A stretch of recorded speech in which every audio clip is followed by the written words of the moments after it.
there might be 3 or 4 owners in the league now who say, "We have to really be careful with spending still." The other 24, 5, 6 are like, Mm. "Take the guardrails Sure, off, let us go." These are billionaires. My biggest takeaway when you watch the Brazilian teams, the Mexican teams, the difference in the way MLS team rosters are constructed Yeah. versus them is becoming more and more apparent. The way we do it in MLS is absolutely hindering us. What does everyone always ask us? Where would an MLS team Mhm. finish in the Premier League? Now we see some of those questions being answered.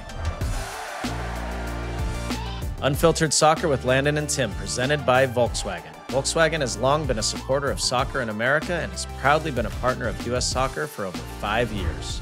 Welcome in to another edition of Unfiltered Soccer with Landon and Tim. Landon, big one, huh? You were in the studio. In the studio. Crushing it, as people would say. I don't know if I would describe it that way, but That's what the interweb's got saying. the job done. That's what the interweb's saying. Yes, it did. It did. It was, like, I don't know if you feel this way when you maybe still watch Everton or something, but like when you're working, but then you're watching the game, and it's the U.S. team, and you want them to win, and so you're just a fan. Yeah. And so you're watching and you're screaming and yelling with every pen, whatever. And then like, all right, and we're on in 30 seconds to your mic, Rob. And I'm like, oh shoot, like settle down, dude. Like you gotta, so you're trying not to, you still have your job to do, but dude, it was so fun to watch. It was so fun because it was this group, Tim, and you're just watching the group grow before your eyes. And this, I just want to, we'll get into it, but it was so fun to watch. Where did you watch? Were you home? I was home. I was home watching and agonizing. In those games, it was so. And obviously, you said we'll get into it. It was so tight. It was back and forth. It was exactly what you would think like a Costa Rica U.S. game in the knockout stage would be. You knew there was a twist in the tail. You knew that there was another turn coming. It was exciting. But again, as you said, you try and watch as a fan, but also as a someone who you think knows the game, right? But the fandom part is it always captures you. I know. It's like it just gets emotional for a bit there, and then it was fun. As always, follow on social media. Timmy and I both send out a reaction video. We send out lots of bonus content throughout the week at Unfiltered Soccer. Subscribe on YouTube. Make sure follow on Apple Podcasts, Spotify, wherever you get your podcasts. You can leave a rating and also email Jordan/us at feedback@unfilteredsoccer.com.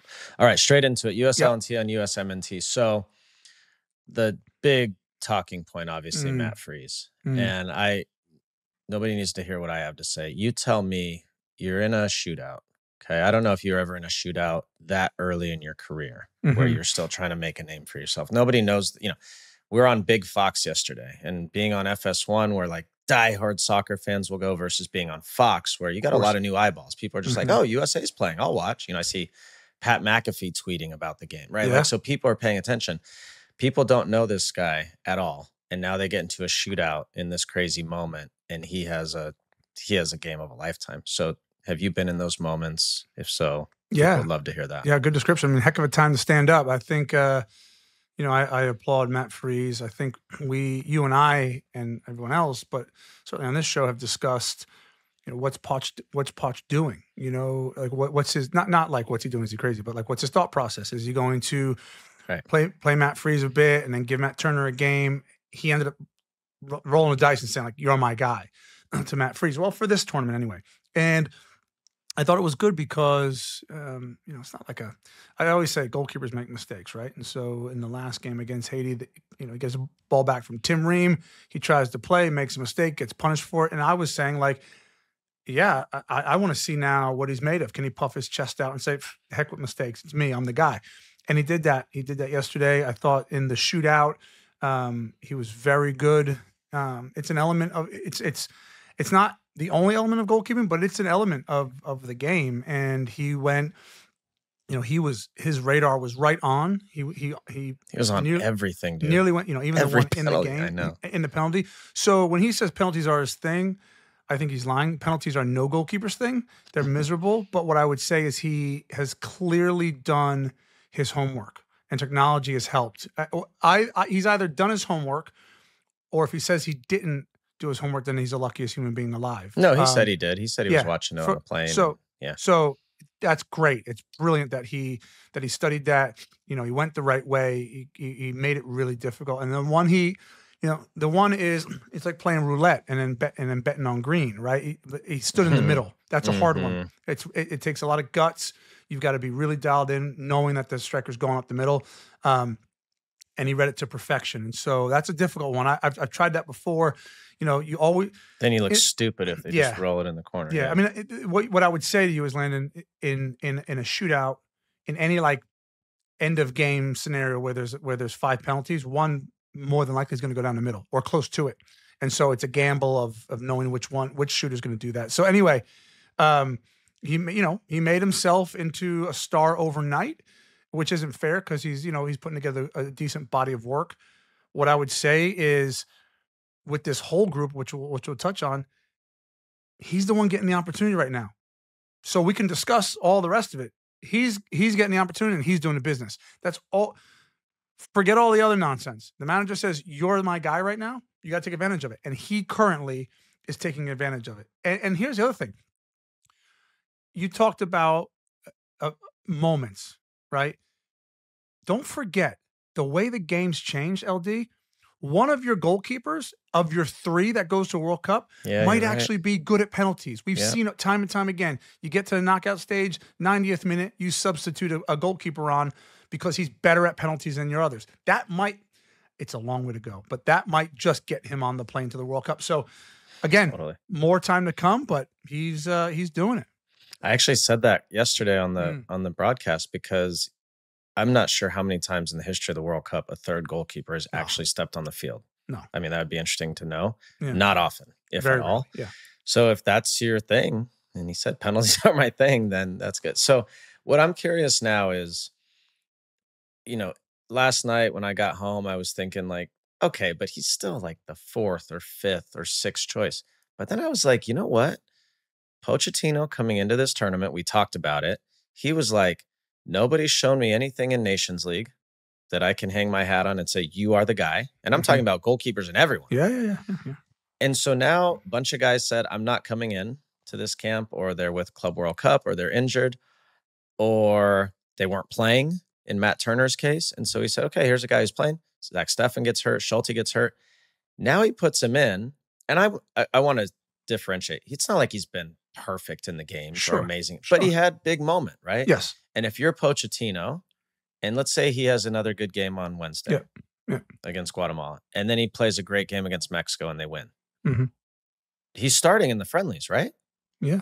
Don't you think? Even if Matt Turner's playing, Zach Steffen's, I mean, isn't he the guy starting in the friendlies? In September? Yeah. So yes. And Pochettino's made it clear, Tim, like, and even in this tournament, in his lineups, you play, you win, you play again. You play, you win, you play again. He doesn't care. Yeah. He doesn't care where you're from, what your name is, whatever. He doesn't care. Actually, which we'll get into, Pochettino, with all the noise that was on the outside and all the players who didn't come into camp and all the rest of it, Pochettino desperately needed a couple of players to step up and to star in this tournament and to win, because then the power dynamic shifts straight back onto his lap. And now he can go. He can do whatever he wants now. I gave this guy a chance and he produced with 3 or 4 or 5 goals. I gave this guy a chance and he kept clean sheets and penalty saves and all the rest. So these are big performances because, again, if Pochettino was true to his word and he's saying, nobody's showing me what I want to see, I think this group of players is. And there were some good performances. Yeah, you're right. All right, so let's dig into the rest. Malik Tillman again. I thought he was excellent. Missed penalty aside. Fantastic. Diego Luna was excellent again.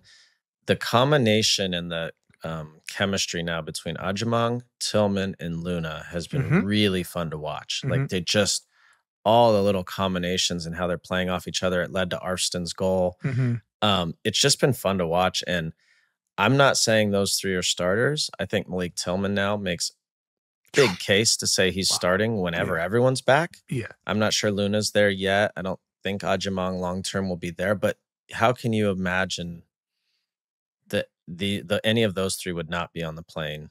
Well, they don't have to be on a plane. Well, they have to be on a plane somewhere, I guess, but would not be on the roster next summer, right? Yeah, right. Well, you make the point.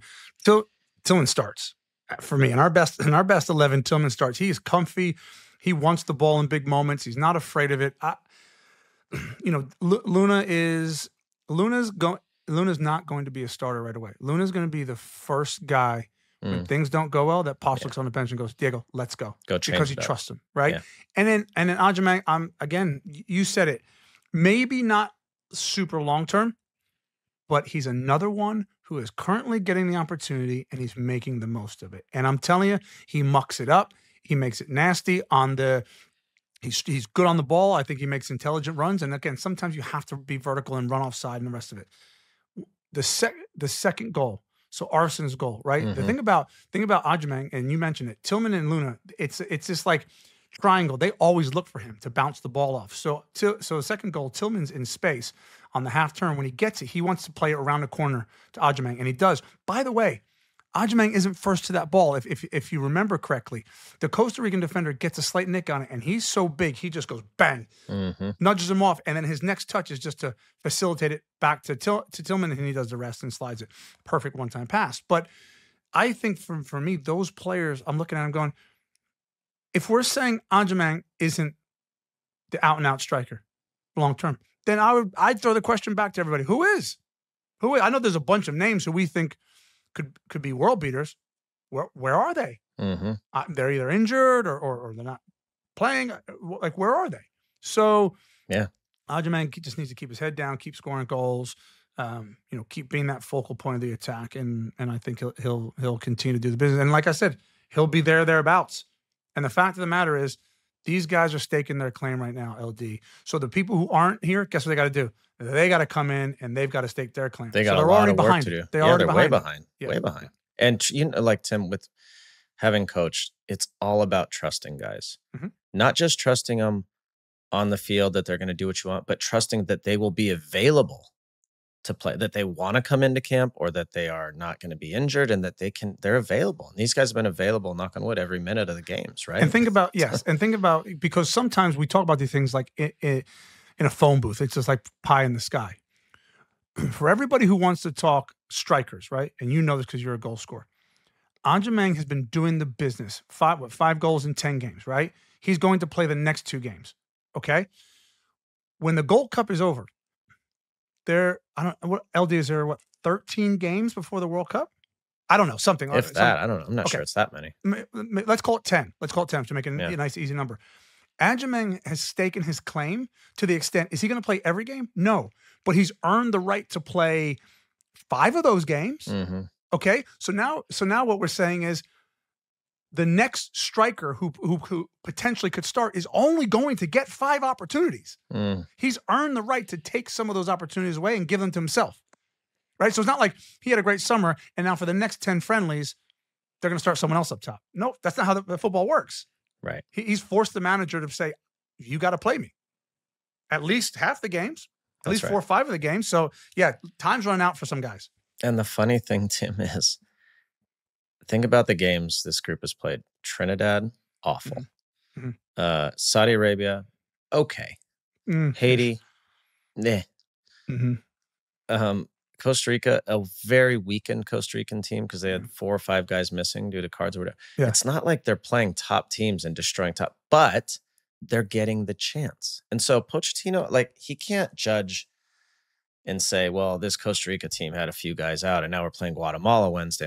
All he's looking at is what he sees. Correct. And for the other guys who left the door, we've said this a million times, do not ever leave the door open. Ever, ever, ever. Yes. And they left the door open and guys have kicked it down, as you said, and they're like, okay, I'm here. Well, we've been critical, right? Because the door has been allowed to be left open for these guys. You and I talked about this ad nauseum. It's been allowed to be left open because who's going to take my spot? That was the whole big thing. Well, now there's some players who are gaining the trust of the manager. You know, you look at that game last night, LD, there was fight and there was grit and there was toughness. And like, I love the smug Costa Rican player that came up to Tillman after he missed because it was a tight shot of Tillman, wasn't it? And then sure enough, well, Tyler Adams can start a fight in an empty house, so he didn't need an invitation. So he goes over there. Someone else, I don't know if it was maybe Berhalter, he goes steaming in there. And I was just thinking, that's it. That's it right there. So you're starting to see this collection of togetherness, brotherhood. And again, it's in a small snapshot because this, when we talked about at the beginning of the tournament, who wasn't here? That's what we all talked about. Then it was like, all right, well, now the whistle's going to blow, and it's not about who's not here. It's about this group coming together. And this group has shown me they can come together. And that's it's exciting. It's exciting to watch that togetherness, that fight, that grit, that hunger to claw back in games, stay in games, big moments, overcome them. So I thought Luna took his goal well, big deflection, but guess what? He's in the box. He's in an area where he's dangerous. He took that. I thought the second goal was really good football. And for Arfsen, his day didn't start good. It was what a bizarre game. It was a really rash penalty, and I was thinking, oh no, because that's a clear and obvious. Like you don't need to make that tackle there. Like you're going to give a penalty away. And I think you mentioned it, the Costa Rican player is so clever. He's like, let me just get myself in between here, and then you can kick me and I'll go down. And then he responded with a goal and assist. Like this is how you get judged by your national team manager, by your teammates. So it was a really good response. As I'm just thinking ahead, big picture. So the one guy we haven't talked a lot about because of all of the stuff with Pulisic is Yunus Musa. And he's played a lot of different positions, whatever. But I think when the national team was at their best over the last few years, it was Tyler, Weston, and Yunus in the midfield. Yeah. And now with that door being open, Malik Tillman has said, you got no chance. Like he decided not to come into camp. He wanted to rest, whatever. Tillman's like, this is my spot now. Right. And that's what happens. And that's what's going to happen. Guess what? I'm not saying you and I were right, but you and I were right. Because here's the thing. U.S. soccer in America needed a wake-up call. It needed to kick up the backside, right? So all these people talking about like you're being critical of the players not coming in. This is what happens everywhere. So guess what? If you're Musa, for whatever reason you didn't come in, you're now behind it. Tillman has skyrocketed to the top of the list. And we can talk about competition and whether Haiti or Saudi Arabia or Trinidad were good enough. Doesn't matter. They were presented an opportunity, and when you're presented an opportunity, you have to take it. And Tillman's taking it. How he's not nearly first name on the team sheet, second name on the team sheet. I'd be shocked. He's been productive. He's been there. You said he's been available. Really, really well done.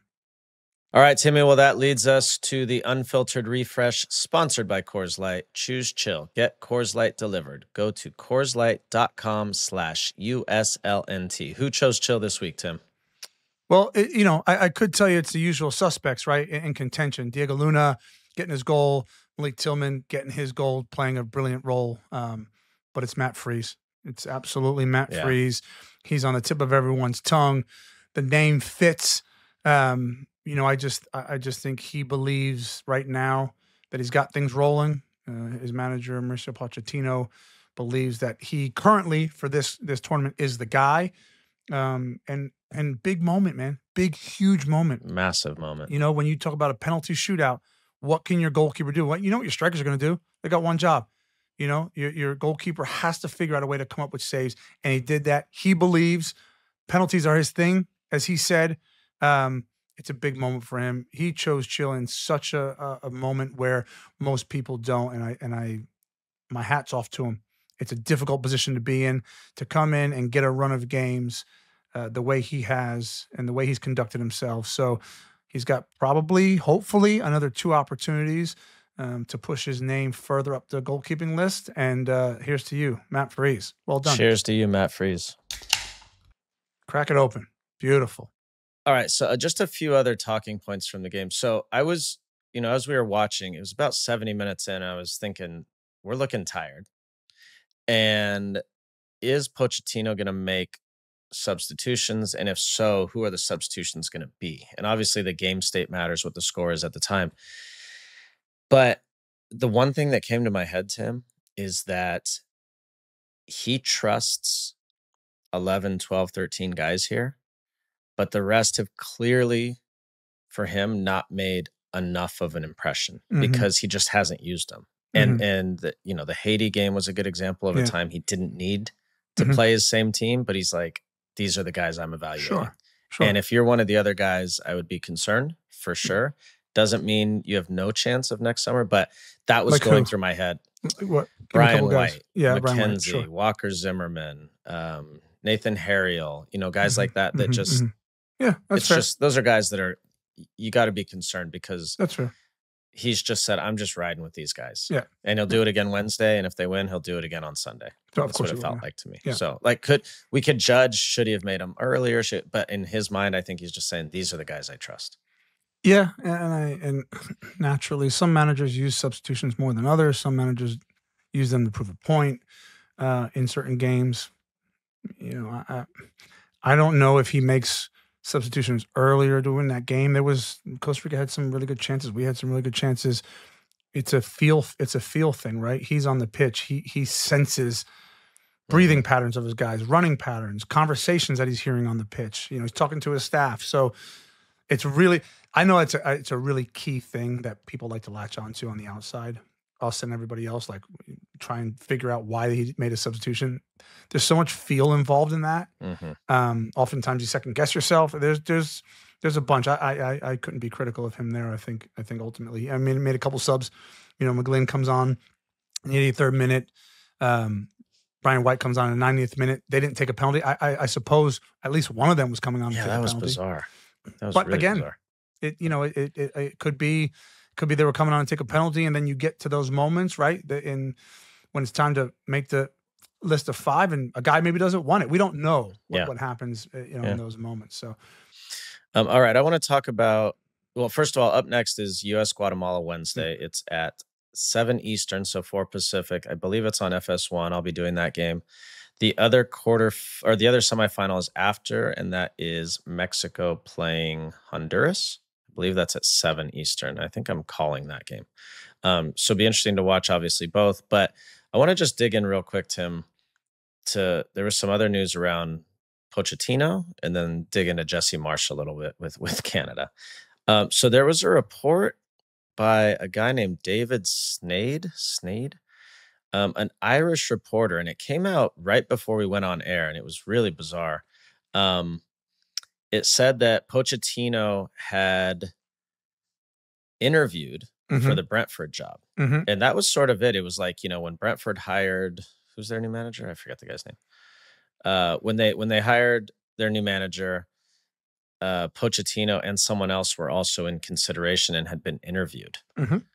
And we were sitting there like, wait, what? Yeah. During the Gold Cup. And of course, Alexi, went berserk. And if this is true, guys should resign and da-da-da. Yeah. So can you help fans understand these scenarios a little bit? And I know we both have opinions on this, but it was just the timing of it was weird.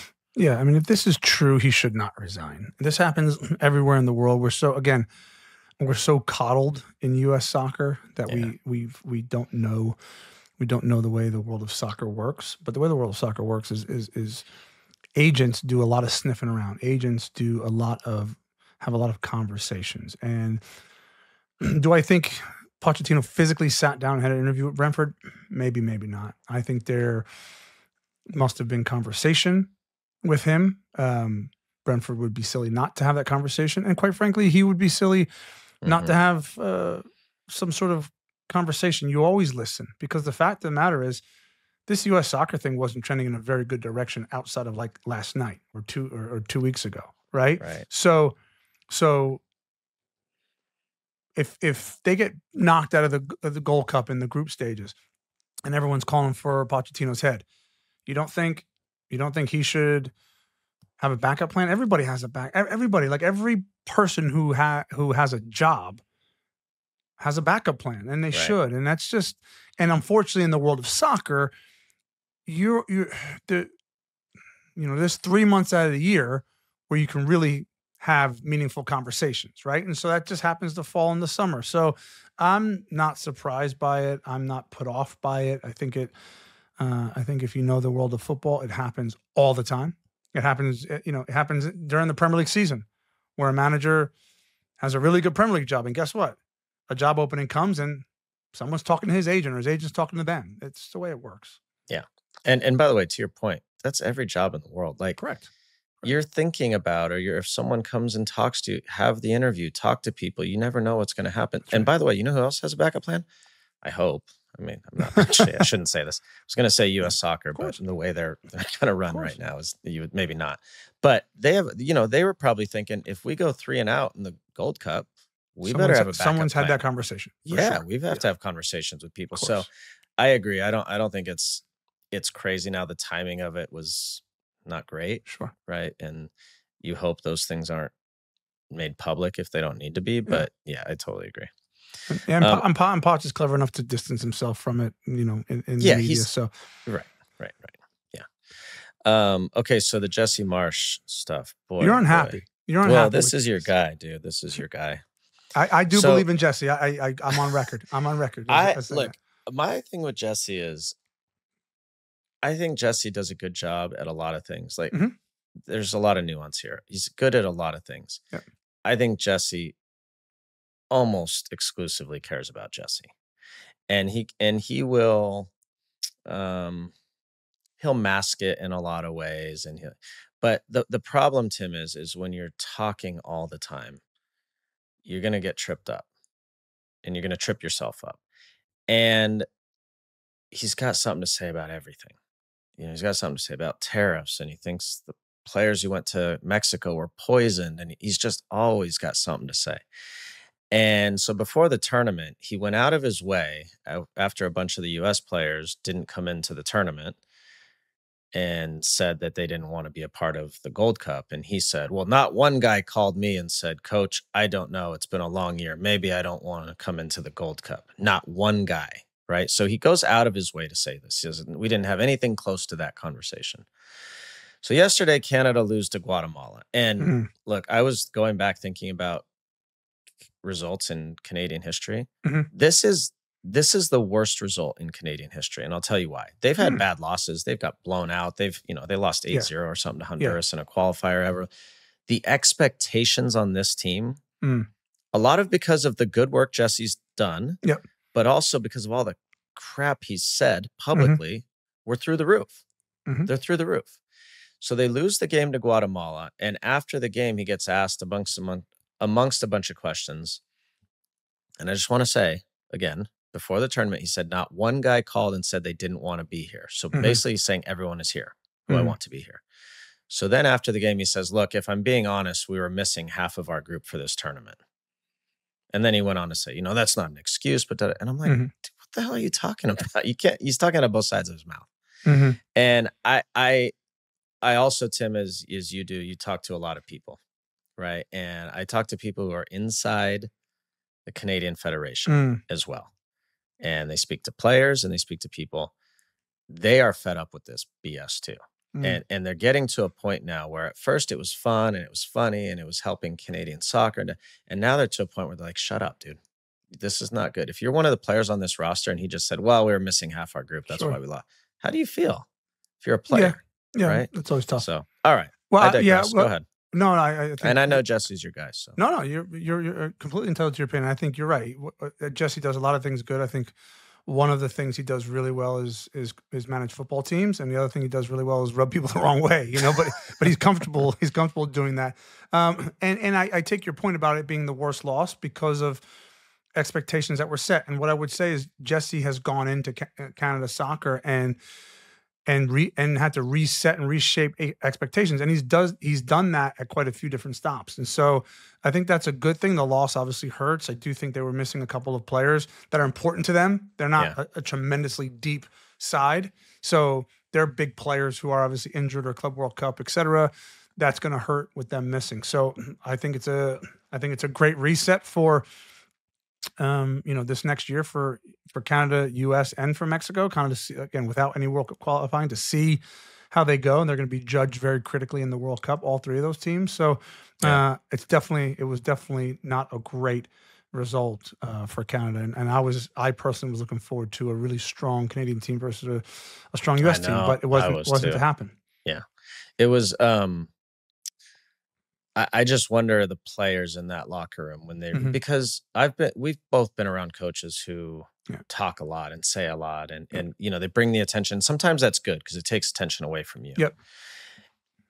But now if I'm sitting in that locker room, you're getting to a point where you're like, okay, hold on a sec, dude.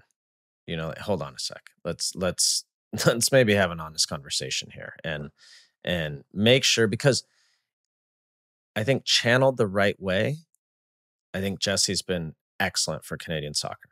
I do. I really do. But there comes a point where it's just too much and people start to turn off, and it feels like we're at that point. And so hopefully for his sake, for Canada's sake, for the World Cup's sake, that settles down. Hopefully he learns from this, and then, going into next summer, they can adjust. Yep. Yeah. Okay, let's take a break. When we get back, let's talk about the Club World Cup. It's crazy. All the stuff going on yesterday. There's also Club World Cup going on. So we'll dig deep into all that right here on Unfiltered Soccer with Landon and Tim, as always, presented by Volkswagen.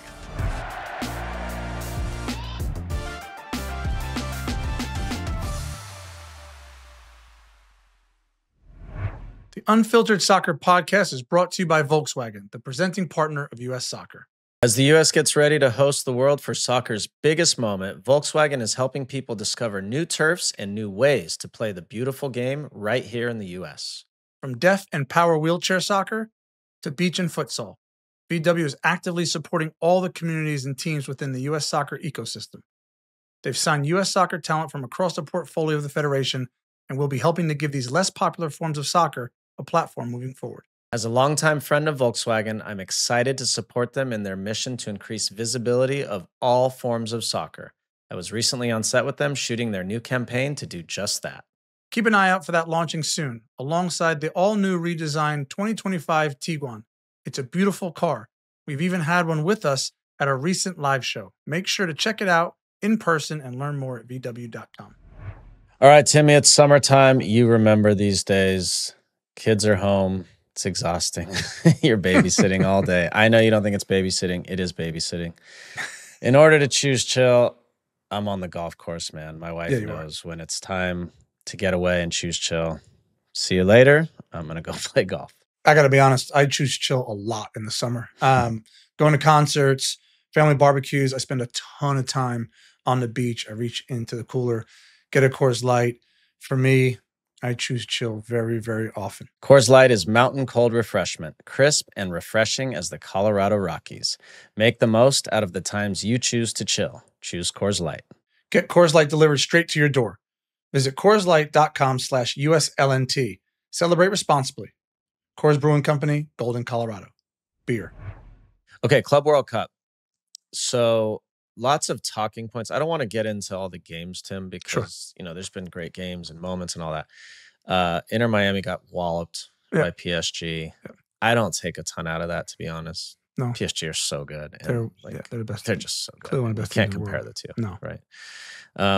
It was okay tournament for MLS teams. Probably about what we would have expected. Maybe one of them get through, the other two don't. Yeah, I mean, Sounders, no wins, 3 defeats. LAFC, 1 draw, 2 defeats, 1 win, 2 draws for Inter, and a defeat.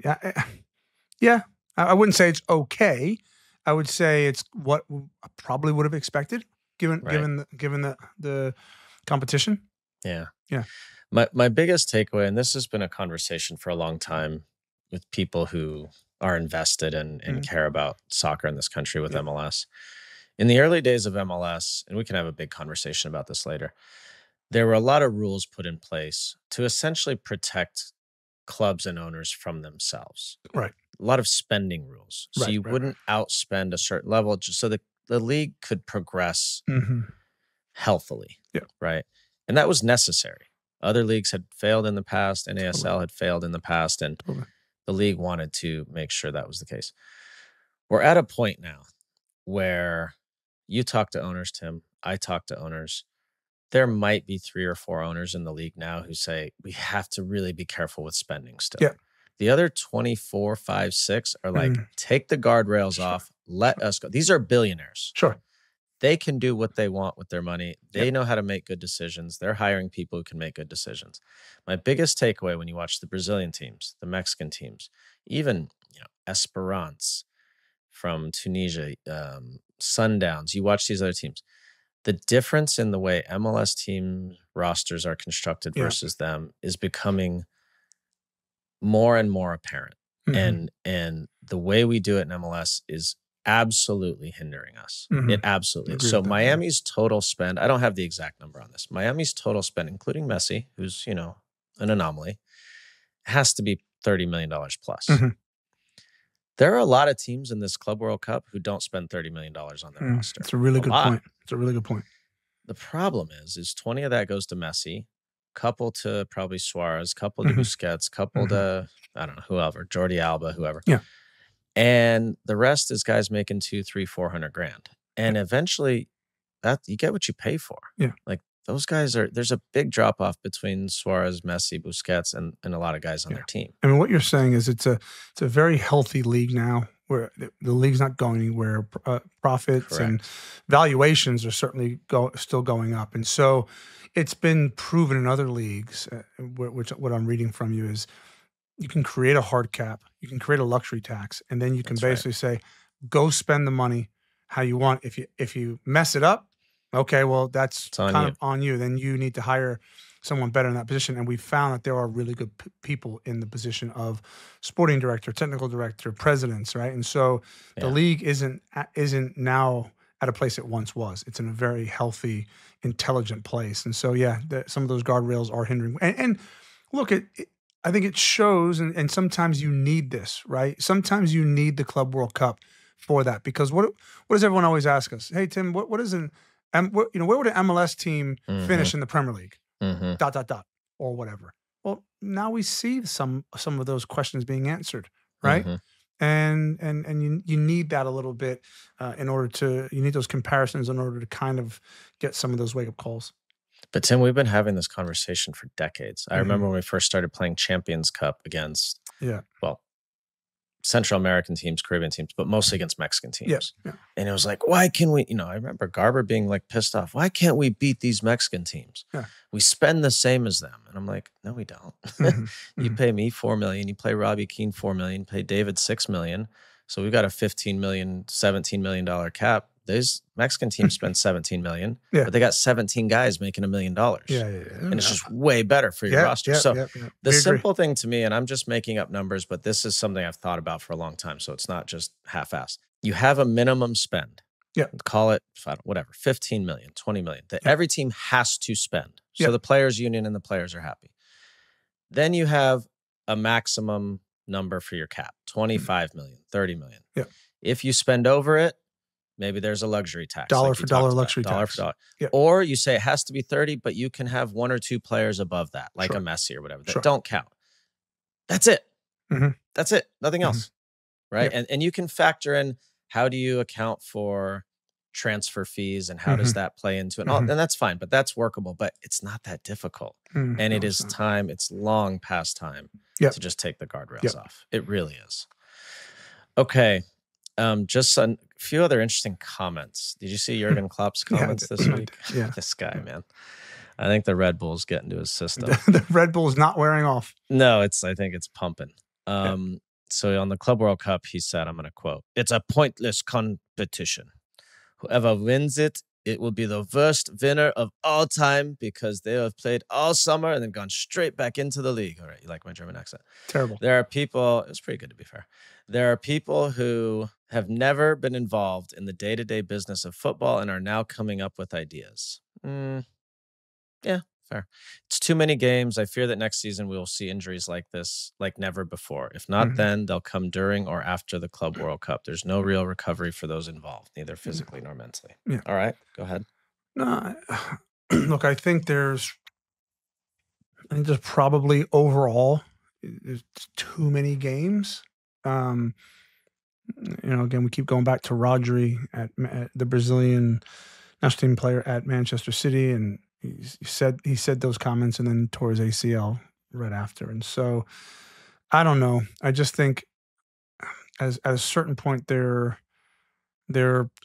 probably too many games in the calendar, which then leads itself to having players needing to make decisions based on their priorities, which we've seen this summer. I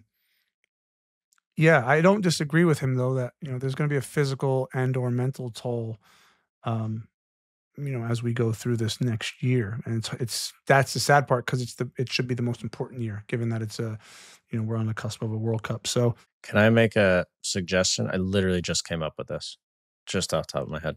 What if calendar year to calendar year, so 365 days, you could start in January, you could start in June, July, whatever, to the next July or the next January or whatever. What if there was a maximum number of minutes a player was allowed to play in real competition? I literally, that just came to my head as you were talking. Well, would that work? There'll have to be something like that, right? Because guardrails only get put in place on maximum number of games when horrific injuries happen. So we're going to have to, unfortunately, we're going to have to cross that bridge first. There's going to have to be injuries, which we're already seeing, by the way. We're going to see a ton of injuries where some sort of governing body gets involved and then tries to scale it back. But I don't know if we're close to that, if I'm being honest. I don't think so. Well, I think the players have to. Well, look, it would be then very interesting to see how the clubs manage that. Do you not play them in these third round Carabao Cup games? Right? Or do you, because I understand Jurgen Klopp's comments, but he was guilty of all that too. Like, he was playing guys to the bone too. And I just think it's interesting now that he's not there day to day, that it's easy for him to say, well, it's too much now. It's too much. It's too much. I mean, the big problem is, I don't disagree with that. The big problem is, this doesn't affect every team. So if you look at England, I could easily say, it's disproportionate. Right. If I could say, I have a solution, right? Hypothetically, if I said, like, well, get rid of the League Cup in England, right? And you only FA Cup, no replays, which they've gone to, and you're playing just Premier League games and just FA Cup, right? And then you have your national team, and then this tournament in the summer, Club World Cup, only affects a couple teams. The fact of the matter is, if you're a team that's never going to play in the Club World Cup, you're going to be like, well, don't take away our opportunity at glory and take away the League Cup, right? So you're going to get people who are like, they're going to vote for keeping the League Cup involved because that's important to their club. The Club World Cup isn't important to them because they're never going to be in it. So it's a hard discussion. But then the idea of games would be good, or minutes. Maybe possibly. Maximum minutes played. Yeah. Because then you decide. You decide how you're going to, right? Players are already deciding. Yeah, players are deciding. What's important. Let the club decide. Yeah. And the player. Sure. Okay, this one's really funny before we finish up here. So Enzo Maresca, I love this. Enzo Maresca, Chelsea manager, went off after his game on the weather and the tournament being held in the U.S. With 4 minutes left to go in the game, they went into a 2-hour weather delay. Welcome to America, baby. I love this. If you haven't sat in the Frisco locker room for 2 hours. Oh, God, it's always there. I did as well. You have not played in this country, bud. When they returned, Chelsea conceded a penalty, which Benfica converted. So, of course, it's the weather's fault. It had nothing to do with them conceding a penalty, taking the match to extra time. So he said, I think for me personally, I'm not going to do his accent here. I think for me personally, it's not football. It's already 7, 8, 9 games that they have suspended. It's actually 6. I think it's a joke, to be honest. It's not football. It's not for us. It's not for us. You cannot be inside for that long. It's completely something new, but I struggle to understand. I can understand that for security reasons, you have to suspend the game. But if you suspend 7, 8 games, that means that this is probably not the right place to do this competition. I mean, listen. I love it.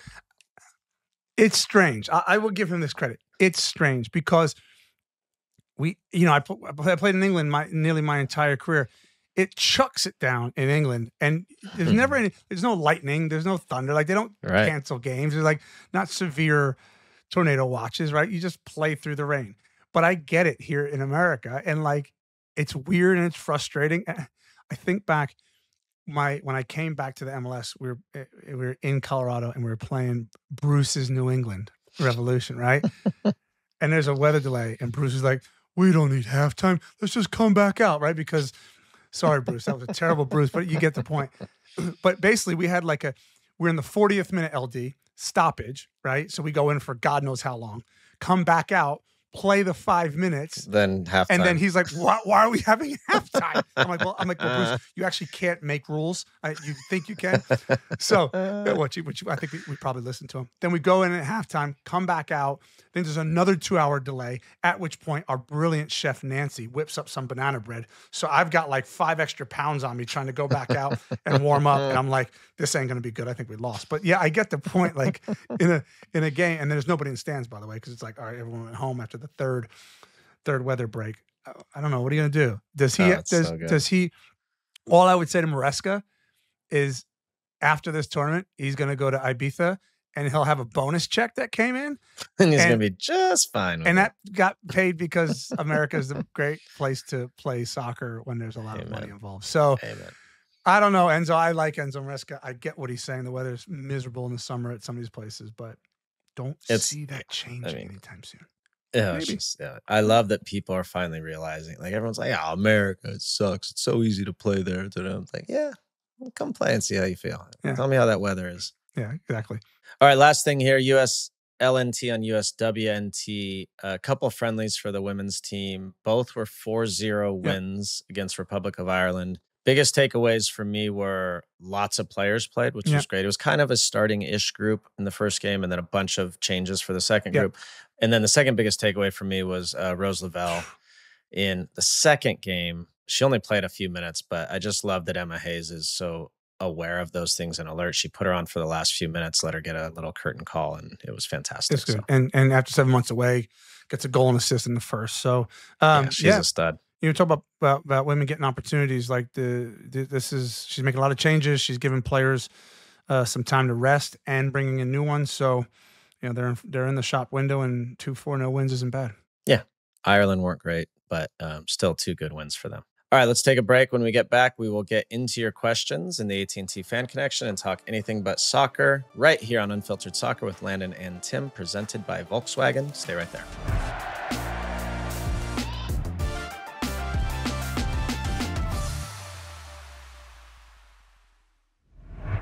There's nothing better than feeling like someone has your back and that things are going to get done without you even having to ask. Like fans who start to sing and chant at the exact moment their team needs to rally. A coach who can change strategies at halftime to help their team win. A keeper is defending your goal. Or a forward who is always ready to receive the ball. At Unfiltered Soccer, Tim and I know all too well how important it is to be sure someone out there has your back. And that's precisely why AT&T has a new guarantee. The AT&T guarantee is all about having your back. When you're with AT&T, if there's a network interruption, they'll proactively make it right with a credit for a full day of service, guaranteed. Visit att.com/guarantee to learn more. Terms and conditions apply. AT&T. Connecting changes everything. Credit for fiber downtime lasting 20 minutes or more, or wireless downtime lasting 60 minutes or more, caused by a single incident impacting 10 or more towers. Restrictions and exclusions apply. See att.com/guarantee for full details. It's time for the Fan Connection presented by AT&T. Every week we invite you, the listener, to connect with us by submitting your questions. The best way to grow the game of soccer in the U.S. is to keep asking questions and keep talking about the sport we all love. At AT&T, connecting changes everything. And on USLNT, our connections with you will help grow the game. Yes, it's that time again. The AT&T Fan Connection. One that we love, you love, and Jordan loves. Jordan, welcome in. Portland Thorns. Yep. Ink is out. It's summertime. Let's go. It's so hot. That's right. It's so Is hot. it? It's hot in New York. Yeah. Yeah, it's Sleeveless like all the way. 90 something degrees today. So Oof. That's some dope Hey, ink. can we, that Portland Hearts of Pine? It's not Hearts of Palm. different Portland. Oh, I but love yes. Hearts of Palm, by the way. How good are those? How did we digress so underrated. quickly? Can we get them to send a shirt? The stage is yours. The stage is yours. Guys, will you send me a shirt, please? Address them too. properly, not Hearts of Palm. I'll send you a signed copy of my book and Tim's book if you send me a jersey. I didn't write a book, not yet. But if this show keeps going, you never know. Oh, you could write it. You will after year one. What do you got for us? I got some questions for you. This one is from Tony via email. He said, first off, love the show. Haven't missed a single episode. Thank you, Tony. I was watching a report from Alexi Lawless on the Costa Rica game. And that was your first mistake, Tony. He said he didn't like the wingbacks in the game. That's what Alexi said, according to Tony. I'm a Columbus fan, and I got to show love to my boy, Max Arfston. A goal and an assist in response to a mistake 10 minutes in. Thoughts on what it takes to be good enough in the wingback position? You're actually answering the question a little bit. Max Arfston is not a left back. He's a left wing back. He is like prototypically designed to be a left wing back. He struggles in really tough moments defensively. Like really, I'm not talking about every day, every week with Columbus, but like in these really high pressure. There was the play later in the game where they scored, where they split, he and I don't know who it was, Luca De La Torre maybe. He's just like, that's not his strength, but he's really good. I mean, he can run and run and run. He's really good actually getting forward. His service is good, and he can actually run by people. You know, like he can make a touch, make a yard, and serve the ball. So that's what he's really good at. And by the way, I said this to Mo Adu yesterday. Tim, it's so rare that a guy who is very left-footed, and most people who are left-footed are very left-footed, to be that good with his right foot. It was a phenomenal finish. Like people overlook that. That's a really hard finish for someone who's right-footed. Yeah. And he just rolled it into the far post. It was a great goal. So I think that's the key, is he's a wing back. Yeah, look, I'm going to say something. I want to see if you agree. Oftentimes we talk about players who are cerebral. I think on the pitch, Landon, of the 11 players, the person who has to think the game the most are the outside backs. Yeah, it's a good shout. Because forget in today's game, geez. So as an outside back in build-up, right, it's all about balance and counter, right? So as the ball's building up onto the right side, the left fullback has to decide, how far can I go? Do I stay tighter to my center back shoulder? Do I go in, pinch into the number 6 area to try and thicken it up? Like, and then, by the way, as soon as you make that decision, and my right winger, who I see the pass on, he should play the ball into the channel. Now the pass gets cut out. Now I got to sprint back to get myself into a position I was just in. So the game just completely ebbs and flows, and you've always got to be reading it. Like you said, you've got to be really good at one-on-one defending. You got to be able to head the ball. You have to be then connected with your center backs, right? So you're keeping the line, the integrity of the line. And then when balls get hit, like back post, and you're backing up trying to head the ball, it's hard, man. It's a really difficult. So I think decision-making and like again, we can be critical of him giving away the penalty early on, but these are moments very much like goalkeeping. You're going to make a lot more mistakes than you are solid plays, particularly when you're young, and you learn from them and you build off them, and that's how you create the experience. So, I think it's for both fullbacks, it's a challenge because they're both young. Okay, I have a question for Tim from Matt via email. All right.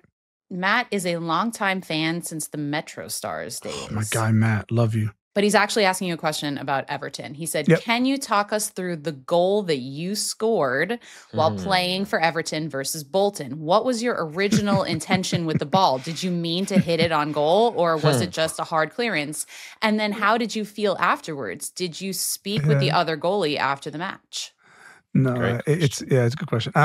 So first of all, anyone who anyone who wants to get on my good side, just say, yo, dog, I remember the Metro Star days, because those were some tough days. Like, if you were in it with me back then, God bless you. You know what? It was Sylvain Distin, who's one of my best friends. He played me a dodgy back pass, but he had played me so many dodgy back passes that I was prepared for. So I think Chris Eagles was chasing me down. And look, I was waiting for the ball to bounce and just stuck my foot through it. It's odd that I connected that way. It's probably like, like a good golf swing like you have, LD. Like, because it's coming from that direction and I swung with my right foot, it probably should have kind of gone anywhere, but I just got really clean contact. You remember that night you were on the pitch. It was blowing a gale. Like, wow. I mean, it just got up there and just kept going and going and going. And then Big Dennis up front chased it down, which I think made the goalkeepers, like, had Dennis not chased that ball down, the goalkeeper would have just stayed back. But like, Dennis started chasing the ball. Strakolozzi, I think. Anyway, I can't remember pronounce his last name. He chased it, made the goalkeeper kind of hesitate, like he needed to come out. And then once the ball skipped, because it was also wet, it was 9-9. But I don't know. I never scored. I'm never going to score again. Like, it was a weird feeling. Like, I think I always tell people, if I scored now, knowing what I know, I'd go crazy. Yeah, you didn't celebrate at all. But I'm also, you celebrated with me, Johnny Heitinga did, but I'm also like, I don't know what this means. And like, I don't know. I'm a pessimist. We saw that with the Algeria game. Like, get the ball to Landon. He and Clint go do the rest. Landon scores his bedlam. And I'm kind of like, all right, well, we still got like 3 minutes left. They could score. So I scored, and it was in the first half. And I was like, well, all right, but I mean, if it stays 1-0, this will be awesome. But we ended up losing 2-1. So like, whatever. Anyway, you know, the thing about that, the only thing I'll add is that night, the wind, it was really weird that night. It was like blowing literally from midfield. It was blowing in opposite directions. So like he hit it and it was blowing. I'm just pointing to my right on the screen. It was blowing into him. So it was kind of hanging up for a second, but then when it got past midfield, it was just whipped the other way. Crazy, so it was just up and then it just took off. And then with the wet bounce, and it was so windy that day. Like, I'm not sure. Like, do you even think, LD, like, I'm saying no, but like if you pass me a ball in any way, shape or form on like the best day ever, like quiet, no rain, no wind. If you pass me a ball and I stuck my foot through it like one time, I don't know if I could, even with like a roll and a bounce and a more roll, I don't know if I could get it into the other goal. That's a long way. I think, well, you mean rolling into the other goal? Yeah, I don't know. I think you could get it rolling in on your like strongest days, but not by a lot. No, not by a lot. Not by a lot. I couldn't. No chance I could. No, I wasn't celebrating. I wasn't celebrating with Bogdan. He was a red anyway, even though he was playing for Bolton. So no, it's all good. I would definitely go and watch that if you've never seen it, because it is pretty hilarious to watch. Everybody else on the field gets so excited, and Tim's just like, "We have other things to do, people. Like, let's move it along." I'm a man of the people. I've constantly said that. I hide in plain sight. It's easy when you're wearing the camo kit, because that camo kit was unbelievable, legendary. I'm still looking for it. It's a tough one. It is. It's hard to find. How about one from Brian via email? This may be controversial. He said, why not have a shot clock in soccer?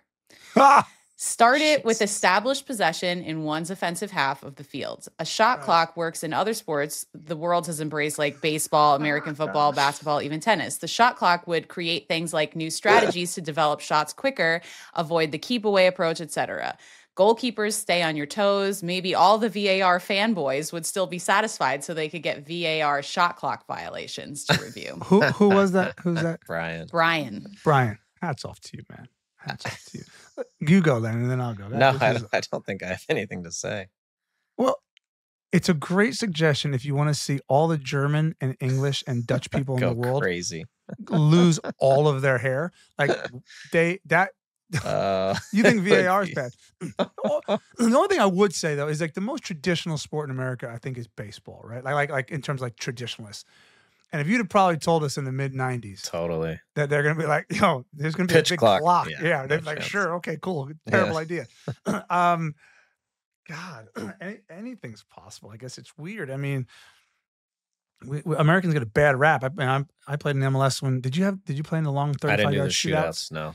I played in MLS when we had shootouts. It was comical and terrible, and we looked like a bunch of Muppets. But I don't know. I mean, crazier things have happened. Have they? I don't know. I can't see it happening. It's crazy till it's not. Like you didn't used to be able to pick, or you used to be able to pick the ball up when they passed it back to you, true. right? So like things do change. I mean, I'm just the reason I was laughing so hard is because what you said. Like, can you imagine people in Germany and England and Italy?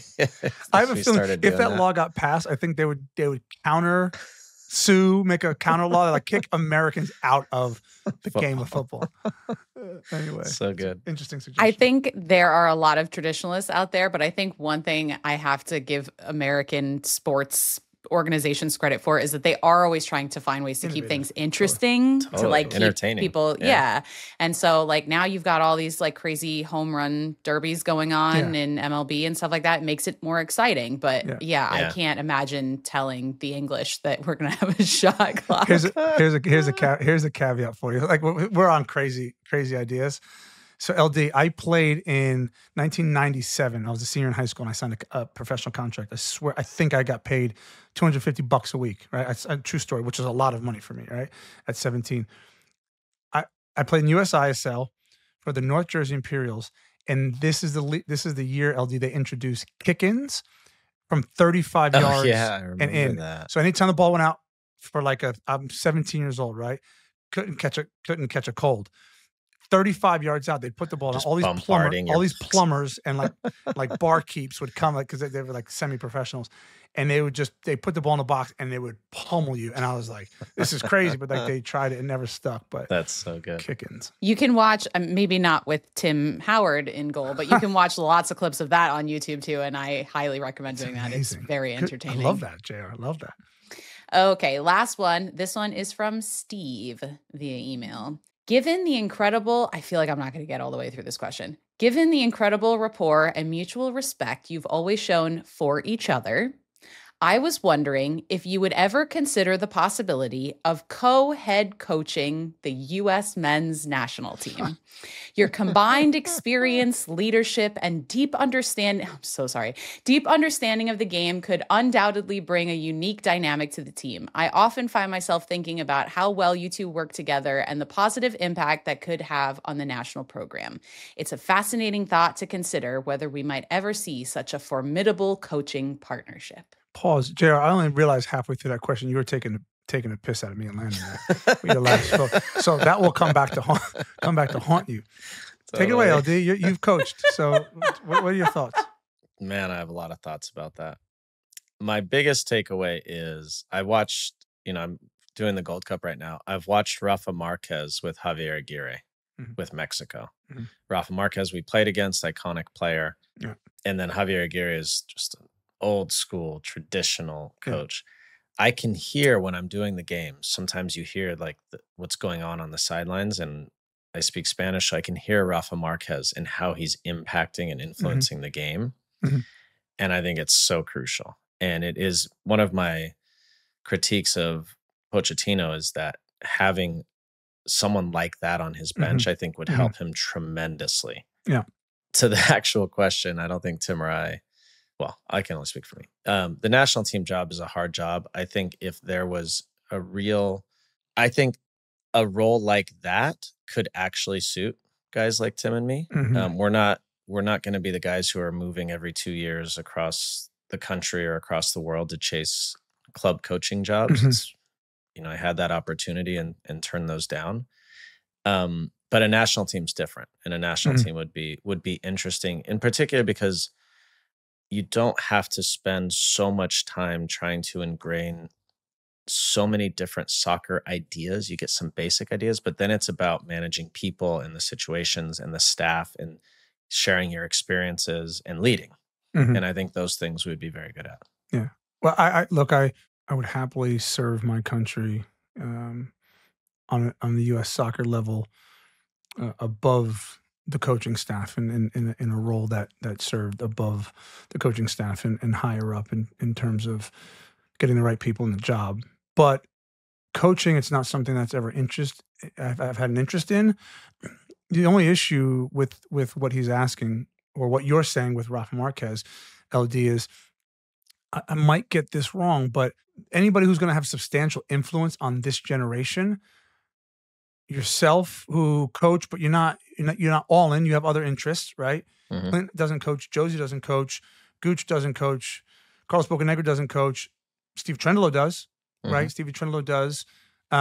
Michael Bradley is tailor made for that. In a couple of years, he's he's just starting a couple of years into his coaching career, so absolutely he's going to be that guy. I can see a Jesse Marsh, Michael Bradley coaching staff, and I laugh at that only because I think that we will see that. But what other players that Rafa Marquez? Totally. I mean, he's an icon in Mexico, right? And he can connect those generations, and he kind of has the chops to coach. But I'm trying to think who we have. Trundle would be phenomenal. Sure. I'm saying guys, Tim, who know what it's like to be in the fire. Yeah. And you don't have, like, Clint in his own ways, is unique, but having him there, just an example, right?